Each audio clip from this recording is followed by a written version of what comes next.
there is something I know without any doubt, without even the possibility of doubt.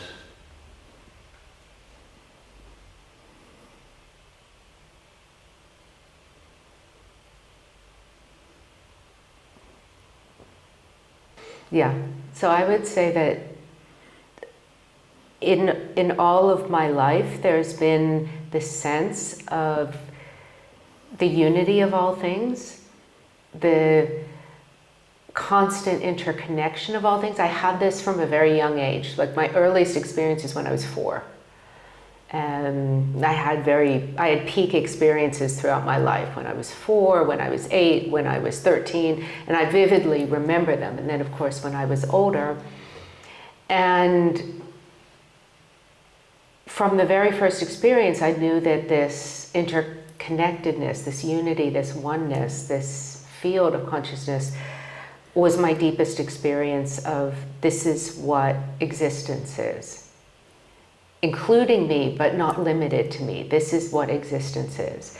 And of course, when I was young, I didn't have the same words, and I didn't have the same certainty of it until I matured and was able not only to have more sustained and explorative experiences of what it was through a lot of meditation and study and practice, but also as my sense of self matured, I was able to understand this experience that had actually always been with me. I had always known it.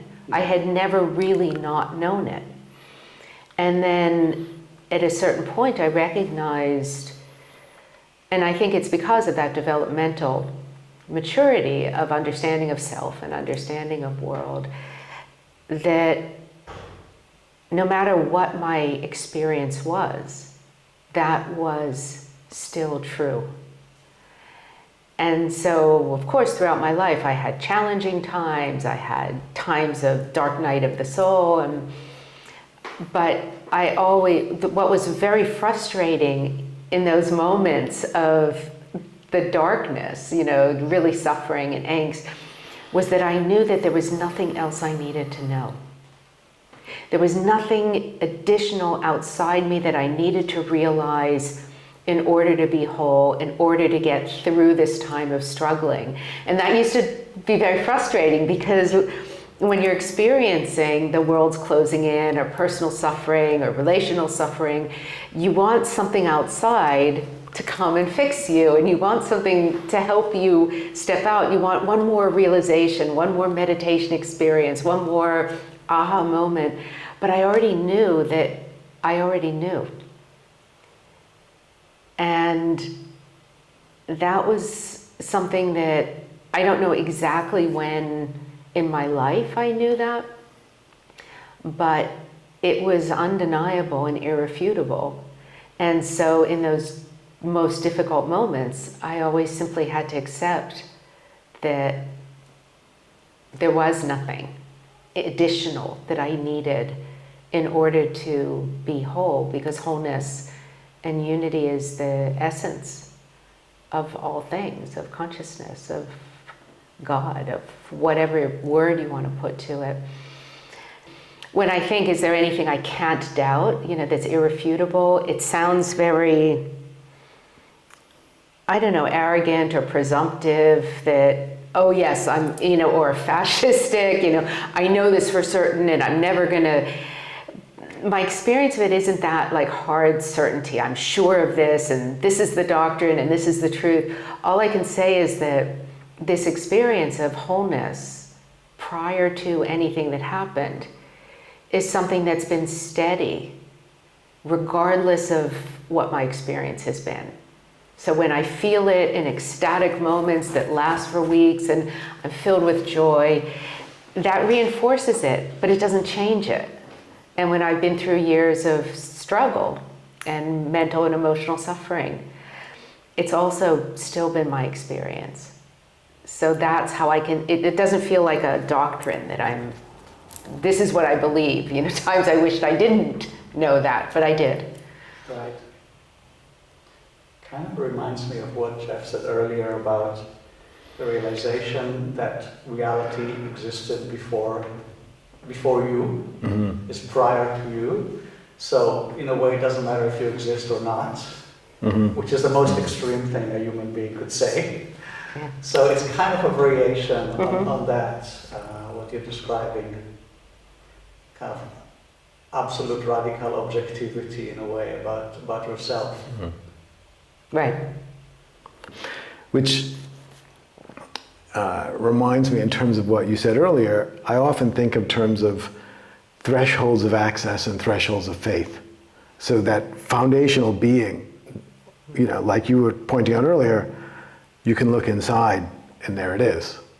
There can be life circumstances that are so overwhelming that you lose access to that. You want to, you try, but you can't gain it because there's just too much turbulence. So you lose access. So everyone has a threshold of access, and spiritual practice pushes your threshold of access out. But you don't lose faith. You know it's still there, you just realize you don't have access right now.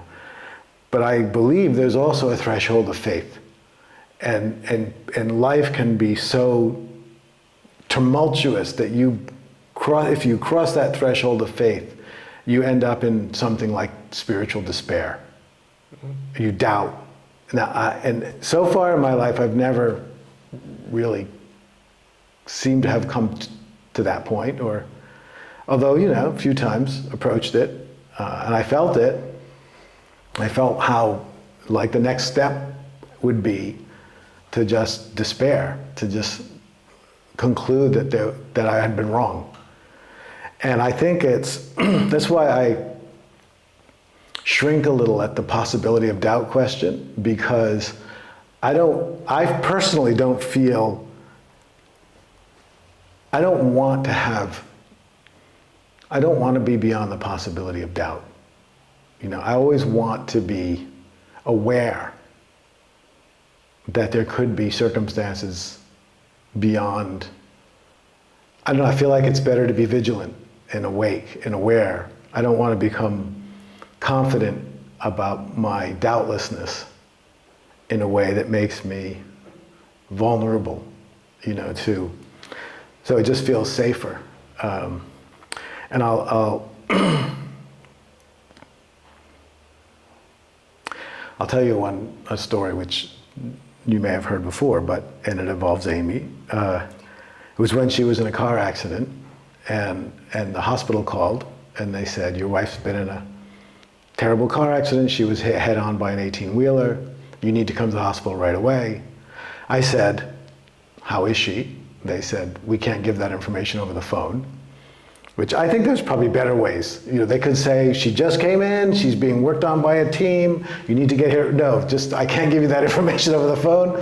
So you get in the car. I couldn't drive because I was a mess. Someone drove me to the hospital.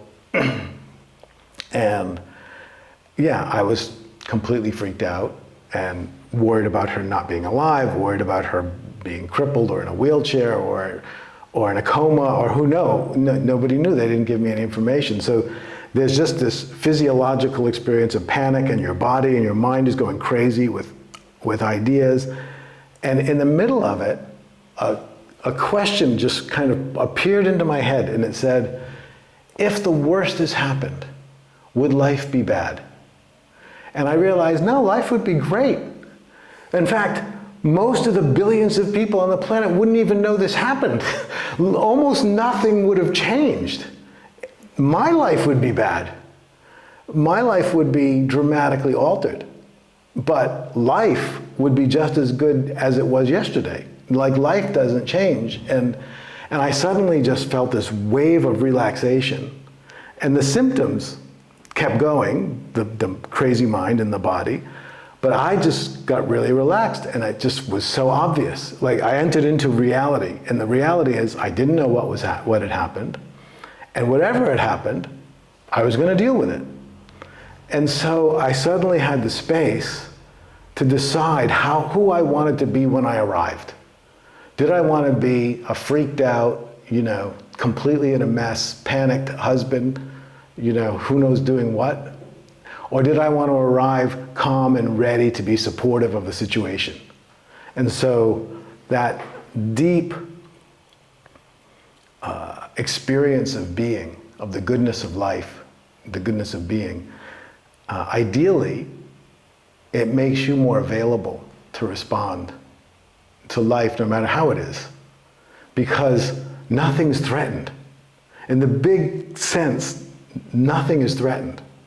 Because life is good, existence is good, and it always will be. And usually we're so focused on, because you talked about the objectivity, you're so focused on just your life, which your life can be good or bad, no doubt about it, but life is good.